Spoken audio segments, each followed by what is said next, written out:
Good morning from Chicago traders. It is Monday. Happy Monday to you all. October 4th, 2021. This is episode number 2086 episodes behind us so far as we barrel towards 2100 episodes. Derivatives trading is not suitable for all investors. Past performance is not necessarily indicative of future results. Here's where we are this morning in the convergent trading pre-market summary sheet. We're looking at a neutral to mixed-ish market this morning as the S&P has moved lower versus Friday's settlement. Same with the Dow, down 8 points, so 13 basis points in the S&P, not very much. If you look just to the right of the quote board here, you'll see a gray box. What is the rotation figure for the S&P? Can you tell me? Come on. The NASDAQ down 41 points. The Russell is flat-ish, unched on the day. The Euro stocks up 7 points, and the German DAX up 25 points. With the ES having a rotational harmonic of 7 points, you could see that the S&P really is unchanged on the day, with it being down 5-6 points. It can recover that pretty quickly. Crude oil is making a run for it this morning. Big pop in crude, trading up at 77.11, pushing highs right now, up 162 basis points. Copper's higher as well. Gold, silver a little bit lower, and the treasuries are all below the zero line. And so that's where we stand. In terms of earnings, there's not much. We just started Q4. We expect to start earnings in pretty aggressively. I'm only looking at earnings or companies that generate $1 billion or more. Those are the ones that would be listed on here. None for today. The big theme today, doesn't matter where you look, the Wall Street Journal or whatever, the Wall Street Journal's headline is "Stock Futures Slip as Investors Weigh Debt Ceiling in Evergrande," wherever you're from. But you know, there are a couple things in play here. We still have the negotiations in Congress within the Democratic Party. They're starting to iron those kinks out as far as getting this debt ceiling raised and this package passed. In addition to that, the Biden administration is to unveil its China trade policy. There's a potential trade war about to escalate here. And Evergrande was halted today in Hong Kong. But in addition to that, another Chinese developer, a major developer called Hobson Development, had its shares halted as well, and that caused the quick drop last night during the Asian session. So the market's on its tippy toes here in a week that is likely to be relatively busy, and that is also likely to be affected by the non-farm payrolls, which are due on Friday. There are 3 major releases this week on the calendar. That's it. As far as I can tell, third tier releases are the balance of trade on Tuesday, tomorrow at 8:30 Eastern in the U.S., expecting $70 billion deficit. And then on Friday, we get balance of trade out of Germany, expecting 19 billion surplus. No, 14.4 billion surplus. And then the big one, the non-farm payrolls on Friday out of the U.S., expecting consensus is for 488,000 for September. This number's got to be off hugely in order for the Fed to think about delaying the taper. The taper's coming, folks, and the market knows it. For today, U.S. factory orders at 10 a.m., and then a number out of Japan at 8:30. The S&P right now seems to be balancing around this 4330 area. Has traded a fair amount, 324,000 contracts, 325,000 contracts.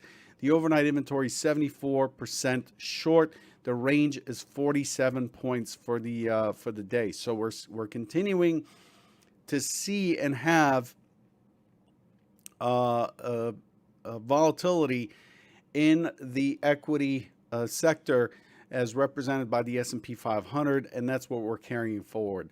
And looking at what was expected on Friday, Friday was looking for a small pop and then a drop into 77, the 77, 78 zone.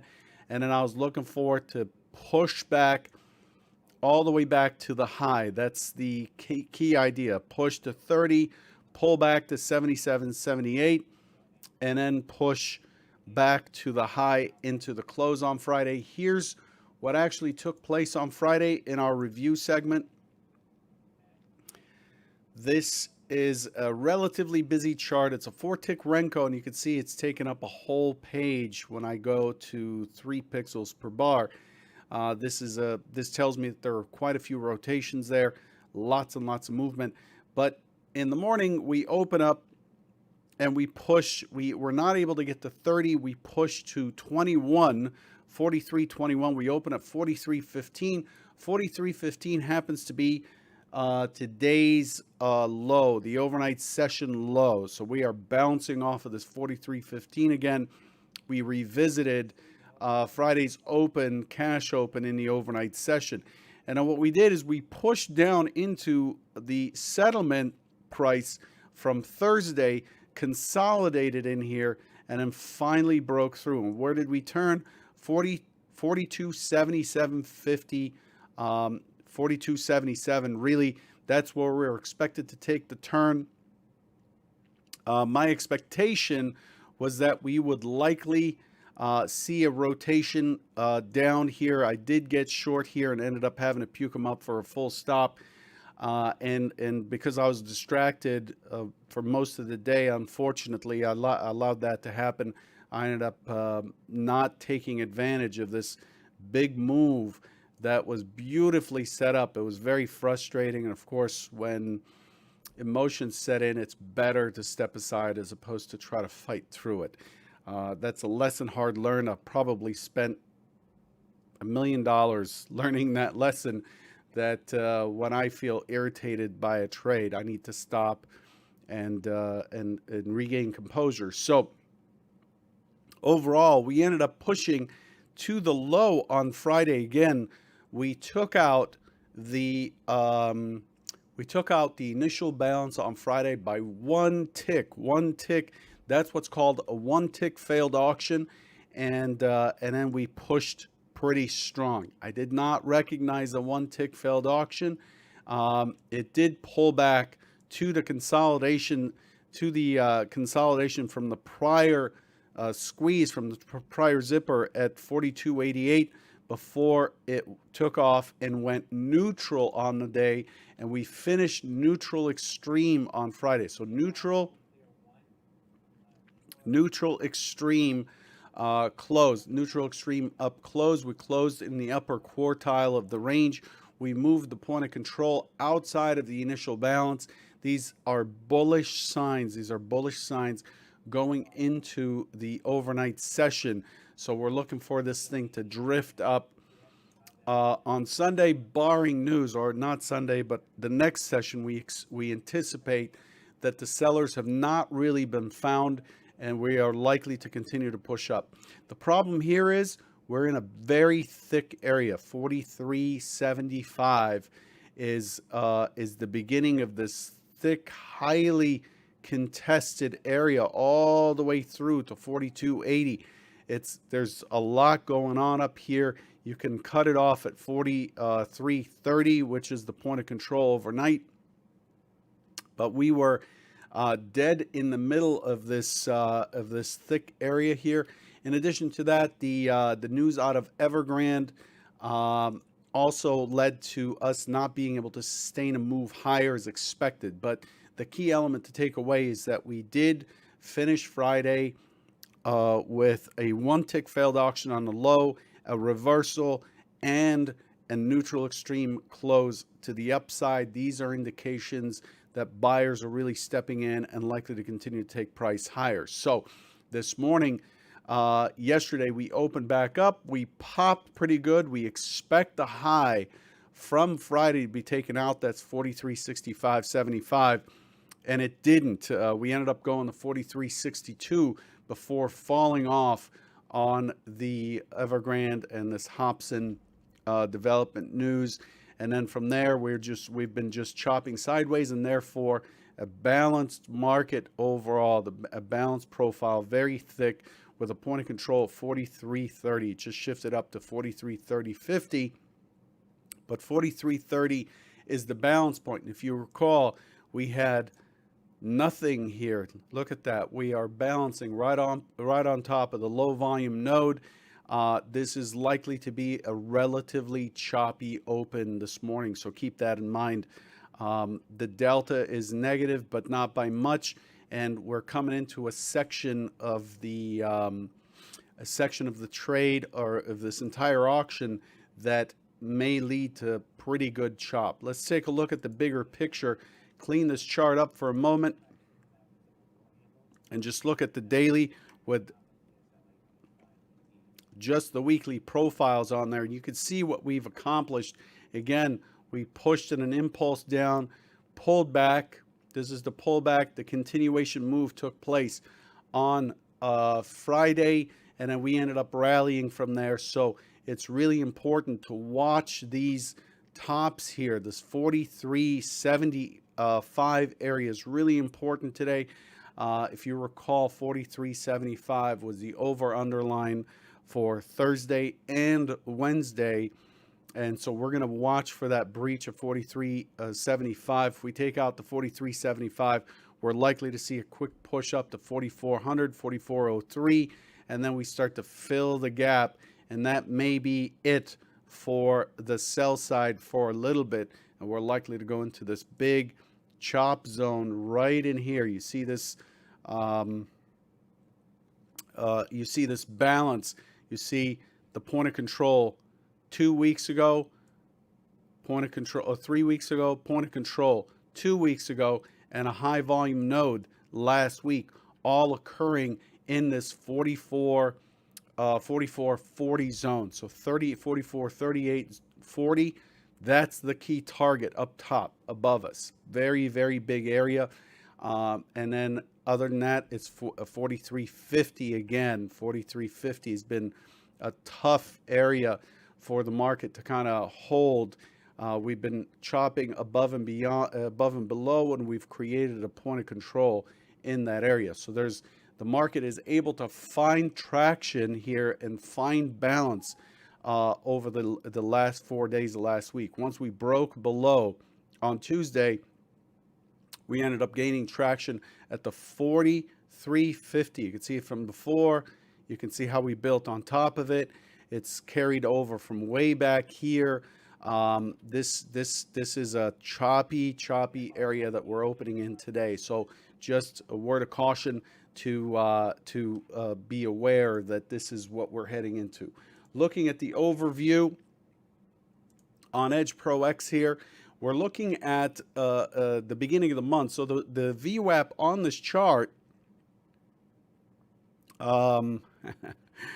VWAP on this chart is resets at the beginning of the month. So you could see that September's VWAP on a lot of these was left behind, was much higher.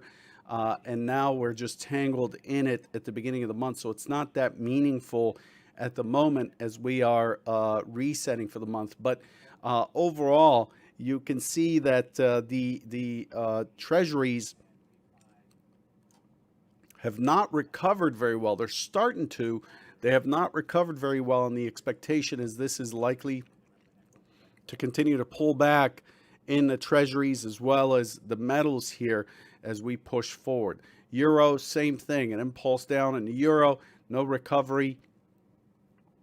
British pound, the Swiss franc has been lower, but it's holding a pretty decent, and the Japanese yen really pushing away and not recovering very well. This is all dollar positive. This is a market that's anticipating higher interest rates based on where we see gold, silver, bonds, 10 years, euros, cable, Swiss, and Japanese yen. This is a market that's really pricing in a move higher in yield.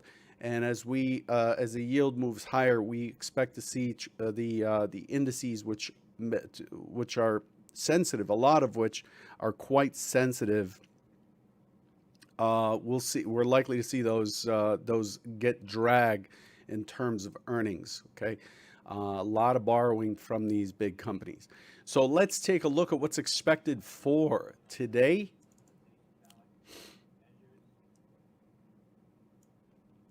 A lot of smart asses on this live chat. All right. So what are we looking for today? The primary scenario today, we have a 75% short inventory. We're holding the 43.30. We're below the 43.50. I'm expecting a choppy open back into 43.30. Look for a base, and then I'm looking for this thing to get back up to settlement. Settlement's at 43, 43.75. So looking for this thing to push higher, but still remain within Friday's range. Friday's range was quite wide, and I'm expecting that that this is not likely to change. In other words, I'm not expecting us to breach. The secondary scenario is an open auction that really pushes responsive lower back into the 43.15 breach, and then consolidate here for most of the day. And then I'm looking for it to actually squeeze the same way as we do scenario 1. Scenario 3 is the opposite. Scenarios 1 and 2 are really about choppy open that gives a good base to push higher, potentially to Friday's high. Scenario 2, it goes deeper, but it's just not able to push beyond the 15 or so, which is the overnight low. So for the overnight stat, scenario 3 is looking for a test up that fails, and sellers come back in as they have last week to continue the one-time framing down on the daily. So scenario 3 is an immediate push into settlement, into the close, fails in the 50 area, and then starts to push down into 4,300 and starts to squeeze lower. Not expecting that scenario to play out very easily. I'm really looking for a choppy open, a pullback, at least to the point of control of 43.30. We're trading 43.34, so that's not too difficult. Maybe come down into the 43.20, but then squeeze higher. I expect that this rally here will likely continue. So I'm looking for this thing to turn higher as the more likely bias for this morning. Good luck today. Mind your risk, and I'll catch you tomorrow morning. Take care.